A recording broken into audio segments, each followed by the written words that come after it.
പ്രിയപ്പെട്ട പ്രേക്ഷകരെ, കാസർഗോഡ് ജില്ലാ പഞ്ചായത്തിൽ ഭരണമാറ്റമില്ല.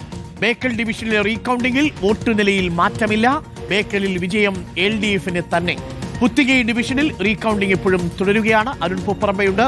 അരുൺ പൂപ്പറമ്പ, ഇന്നലെ റീകൗണ്ടിംഗ് ആവശ്യപ്പെട്ട് പ്രതിപക്ഷം എത്തിയിരുന്നു. ബേക്കലിൽ LDF-ന് തന്നെയാണ് വിജയമെന്ന് റീകൗണ്ടിന് ശേഷവും ഉറപ്പിക്കുകയാണ്. അരുൺകുമാർ, കാസർഗോഡ് ജില്ലാ പഞ്ചായത്തിലെ 2 ഡിവിഷനുകളിലാണ് റീകൗണ്ടിംഗ് നടന്നത്. അതിലൊന്ന് ബേക്കൽ, രണ്ടാമത്തെ ഡിവിഷൻ പുത്തികൈ. ബേക്കലിൽ LDF സ്ഥാനാർത്ഥിയാണ് വിജയിച്ചത്. UDF സ്ഥാനാർത്ഥിയാണ് അവിടെ റീകൗണ്ടിംഗ് വേണമെന്ന പരാതി നൽകുകയും ജില്ലാ കളക്ടർ അത് പരിഗണിച്ച് ഇന്ന് റീകൗണ്ടിംഗ് നടക്കുകയും ചെയ്തത്. മറ്റൊന്ന് പുത്തികയിലാണ്. പുത്തികയിൽ ജയിച്ചത് UDF ആണ്. അവിടെ BJP സ്ഥാനാർത്ഥിയാണ് റീകൗണ്ടിങ്ങിന് വേണ്ടിയിട്ടുള്ള പരാതി നൽകിയത്. അതിൽ നിർണായകമാവുക ബേക്കൽ തന്നെയായിരുന്നു. കാരണം നിലവിൽ ജില്ലാ പഞ്ചായത്തിലെ കക്ഷിനില 18 സീറ്റുകളിൽ 9 സീറ്റ് LDF-ഉം 8 സീറ്റ് UDF-ഉം 1 സീറ്റ് BJP-യുമാണ്.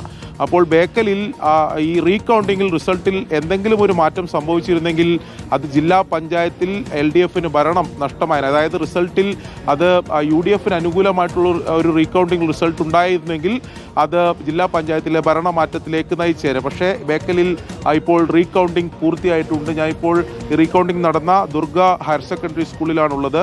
റീകൗണ്ടിംഗ് പൂർത്തിയായി. വോട്ട് നിലയിൽ ഒരു മാറ്റവും ഉണ്ടായിട്ടില്ല എന്ന് റീകൗണ്ടിങ്ങിലൂടെ ബോധ്യമായിട്ടുണ്ട്. നിലവിൽ ഇപ്പോൾ പുത്തികൈ ഡിവിഷനിൽ റീകൗണ്ടിംഗ് തുടരുകയാണ്. അതിൻ്റെ നടപടിക്രമങ്ങൾ തുടരുകയാണ്. അവിടെ എന്തെങ്കിലും ഒരു റിസൾട്ടിൽ മാറ്റമുണ്ടായാൽ ജില്ലാ പഞ്ചായത്തിൻ്റെ ഭരണത്തിൽ അത് പ്രതിഫലിക്കില്ല. ബേക്കലായിരുന്നു നിർണായകം. അതിപ്പോൾ റീകൗണ്ടിംഗ് പൂർത്തിയായിട്ടുണ്ട്. നിലവിലെ കക്ഷിനില അതുപോലെ കാസർഗോഡ് ഭരണമാറ്റമില്ല. ബേക്കലിൽ റീകൗണ്ടിങ്ങിലും വലിയ മാറ്റമൊന്നും കണ്ടിട്ടില്ല. പുത്തികയിലാണെങ്കിൽ റീകൗണ്ടിംഗ് തുടരുകയാണ്. പുത്തികയിൽ റീകൗണ്ടിങ്ങിന് ശേഷം മാറ്റം വന്നാൽ പോലും ജില്ലാ പഞ്ചായത്തിലെ ഭരണം LDF-ന് നഷ്ടമാവില്ല എന്നുള്ള വാർത്തയാണ്. LDF-ന് ആശ്വാസകരമായ വാർത്ത.